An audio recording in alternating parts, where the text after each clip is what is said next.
شک اپنے گھروں کو سجانا چاہیے، اپنے گھروں کو آراستہ کرنا چاہیے، گھر کی صفائی کا خیال رکھنا چاہیے، لیکن اس میں نمازوں کو ضائع نہیں کرنا چاہیے، کیونکہ نماز حضور علیہ السلام کی آنکھوں کی ٹھنڈک ہے۔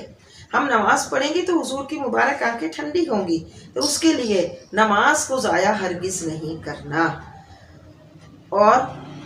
دوسرے یہ کہ جب محفل میلاد سجائیں تو اس میں بھی اس بات کا خیال رکھیں کہ یا تو نمازوں کے اوقات نہ آئیں، اور اگر نمازوں کے اوقات آئیں تو پھر جیسے ہی نماز کا وقت ہو تو سب اٹھ کر نماز ادا کریں۔